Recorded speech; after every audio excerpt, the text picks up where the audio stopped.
नमस्कार दोस्तों, मैं डॉक्टर चौबे, मोटिवेशनल स्पीकर। इतिहास के छिपे हुए पन्नों को आपके सामने लाना।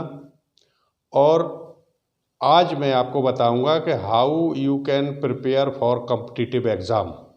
परीक्षा की तैयारी जो करते हैं उसके लिए आज मैं मोटिवेट करूंगा आपको कि परीक्षा की तैयारी करते समय किस तरीके से आप जो है प्रिपरेशन करें, ताकि थोड़े से समय में आप जो है लंबा सफ़र तय कर सकें और अधिक से अधिक जो है प्रश्नों को तैयार कर सकें।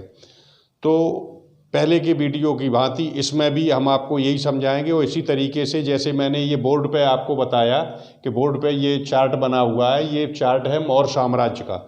तो इसी साम्राज्य का चार्ट जो है इस तरीके से आप बना लें पन्ने पर और अपनी फाइल में लगा लें, ताकि डेली आप जो है सुबह जब रिवाइज करेंगे तो आपको समझ में आ जाएगा। और शाम को सोने से पहले आपको रिवाइज करना है उस फाइल को। सुबह जैसे ही जगते हैं तो पुनः फिर आपको रिवाइज करना है आपको। तो इस तरीके से ये हमेशा के लिए अपने मस्तिष्क में आपके में छप जाएगा और फिर कभी आप नहीं भूलेंगे, क्योंकि प्रत्येक साम्राज्य के प्रत्येक जो है एम्परर को, सम्राट को, राज्य को, खलीफाओं को, उनके राजाओं को, सबको आपको जो है क्रमबद्ध याद करना होगा कंपटीशन के लिए। और जब डेली आप रिवाइज करते रहेंगे तो मुश्किल से 5 या 7 मिनट लगते हैं और आप उन्हें प्रिपेयर कर लेंगे। अथवा पन्नों पर लिख करके एक सीट ले लें, सीट पे लिख करके दीवार पे चिपका लें, उन्हें रिवाइज करें या फाइल बना लें, कुछ भी करें। तो आज आपका टॉपिक है मौर्य साम्राज्य। तो मौर्य साम्राज्य के ये सारे आपके पास लिखे हुए हैं। देखिए, चंद्रगुप्त मौर्य 322 से 298 ईस्वी पूर्व। बिंदुसार, चंद्रगुप्त मौर्य का लड़का बिंदुसार 298 से 272। अशोक, महान सम्राट अशोक 272 से 232। दशरथ 232 से 224। यहाँ दशरथ के समय में संशय उत्पन्न हो गया था, क्योंकि ये इसके पहले 72 से यहाँ अशोक के में भी संशय था कि अशोक को पहले ही राजा घोषित कर दिया गया था, और 268 में ही। लेकिन पूर्ण जो समय आया था वो 72 से ही। तो दशरथ का 232 से 222 ईस्वा पूर्व। संप्रति 222 से 215 ईस्वी पूर्व। शालिशु का 215 से 202 ईसा पूर्व। और डेब बारमन 202 से 195 ईसा पूर्व। और सठधड़वन 195 से 187 ईसा पूर्व। बहद्रथ 187 से 180 ईसा पूर्व। तो इसमें जो मुख्य हुए हैं, कहते हैं कि सम्राट अशोक जो 3 मुख्य माने जाते हैं। सम्राट अशोक के कलिंग के युद्ध के बाद जब सम्राट अशोक ने तलवार रख दी थी और बौद्ध धर्म ग्रहण कर लिया था, तो इन्होंने अहिंसा का मार्ग अपना लिया था। और राजा के जो 10 लक्षण होते हैं उनमें सबसे पहला लक्षण होता है आखेट या युद्ध। तो युद्ध जब राजा बंद, वहीं से इनका पतन शुरू हो गया था। तो मुख्य जो प्रारंभ किया, अब देखिए वीडियो बनाते समय उतना समय है, जब मैं अन्य वीडियो बनाऊंगा तो एक एक करके सभी के बारे में मैं आपको विस्तार से समझाऊंगा। अभी किसी एक के बारे में इनकी नींव कैसे रखी गई और किस तरीके से ये चले, तो ये मैं आपको जो है बता देता हूँ। तो मौर्य साम्राज्य चंद्रगुप्त मौर्य से प्रारंभ होता है 322 से और 298। तो 340 में जो है ईसा पूर्व, 340 ईसा पूर्व सम्राट इनका का नाम चंद्रगुप्त मौर्य का जन्म हुआ था। मौरा नाम की जो है, कहते हैं कुछ लोग कहते हैं कि ये नंद वंश की दूसरी रानी थी इनकी। तो मौरा से ही इनका जन्म हुआ था। कुछ लोग कहते हैं कि रानी के साथ जो दासियां आती थी, राजाओं के यहाँ रहती थी, उनकी शादियां नहीं होती थी, तो उनके पिता के बारे में कुछ पता नहीं रहता था और संतानें उत्पन्न होती थी। तो इसीलिए यह इनका जो है यहाँ भ्रम उत्पन्न हो जाता है। तो 340 ईसा पूर्व पाटलिपुत्र में इनका जन्म हुआ था।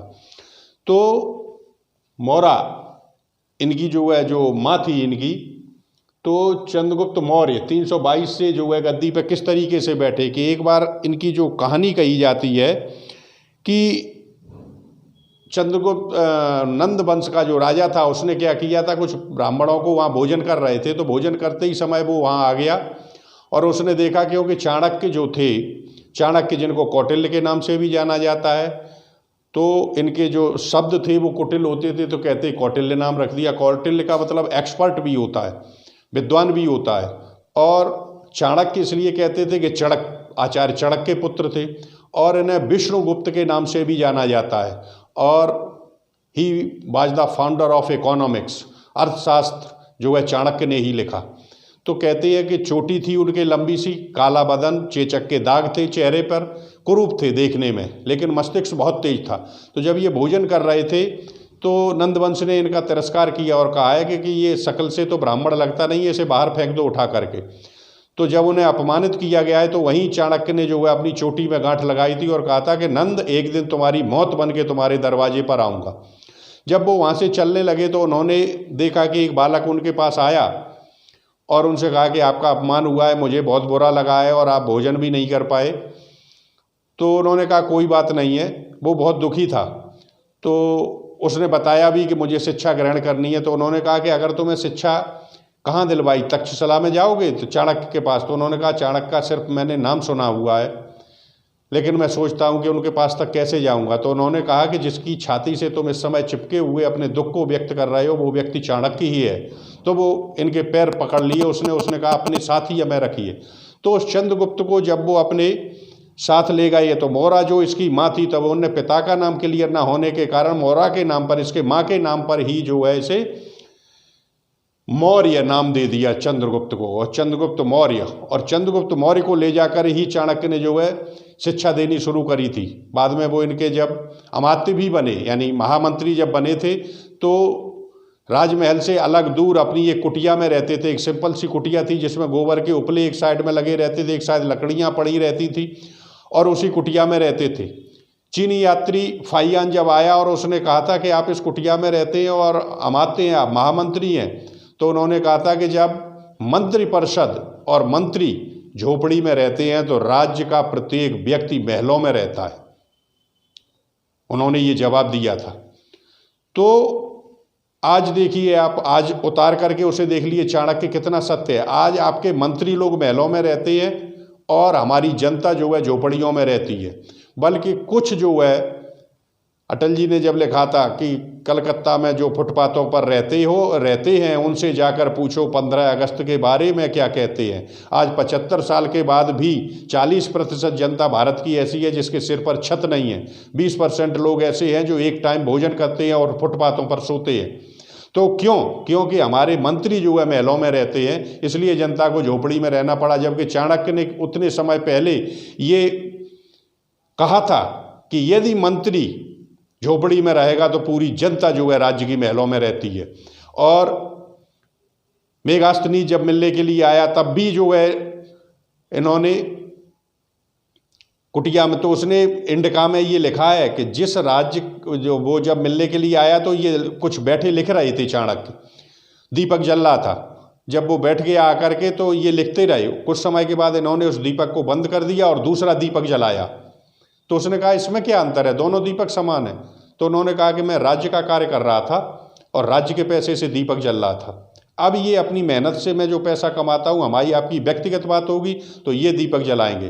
तो इंडिका में उसने लिखा है कि जिस राज्य का मंत्री इतना ईमानदार हो उस राज्य की उन्नति को कोई रोक नहीं सकता। और आज की मंत्रियों को आप देख लीजिए कि भारतवर्ष भ्रष्टाचार में प्रथम नंबर पर आ चुका है, इसलिए जनता दुखी है, इसलिए जनता झोपड़ियों में रहती है। तो सिर्फ आदर्शों से काम नहीं चलता, but we should be the part of that system. हम जब तक उसका हिस्सा नहीं बनेंगे, राम और कृष्ण महान थे, दयानंद विवेकानंद महान थे, इनसे कार्य नहीं चलता। We should follow them, what was done by Ram and Krishna you should also do so. तो जो चाणक्य ने किया है, जो वो शिक्षा दे के गया कि जब तक मंत्री झोपड़ी में रहेगा राज्य की जनता महलों में रहेगी, और जब तक ईमानदार होगा मंत्री तो जनता सुखी रहेगी। आज मंत्री भ्रष्ट हैं, भ्रष्टाचार में भारत नंबर 1, और मंत्री महलों में रह रहे हैं, इसलिए जनता को झोपड़ी में रहना पड़ता है। 75 सालों से यही हो रहा है।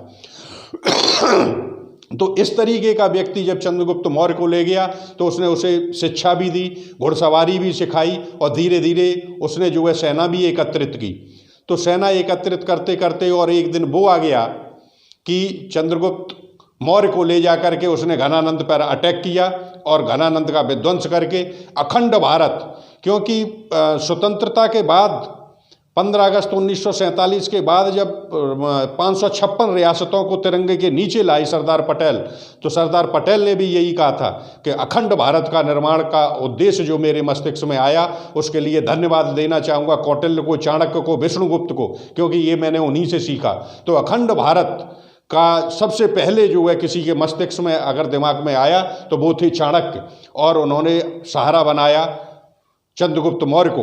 तो आज दिन भी हो सकता है, कहते हैं कि एक चाणक्य 1000 चंद्रगुप्त तैयार कर सकता है, लेकिन 1000 चंद्रगुप्त मिलकर एक चाणक्य का निर्माण नहीं कर सकते। But we should follow him, that person who is telling me something, जो कुछ बता रहा है उसको हमें फॉलो करना चाहिए। तो चाणक्य को आज कोई भी मिनिस्टर, कोई भी नेता फॉलो नहीं करना चाहता, सिर्फ चाणक्य के बारे में बता करके बड़ाई कर देते हैं। तो इसी तरीके से जो है चंद्रगुप्त मौर्य को ले जा करके चाणक्य ने जो है एक सेना छोटी सी तैयार की, और जब घनानंद पर अटैक किया है तो घनानंद को हरा करके और मौर्य साम्राज्य की नींव रखवा दी चाणक्य ने, और चंद्रगुप्त मौर्य राजा बन गया।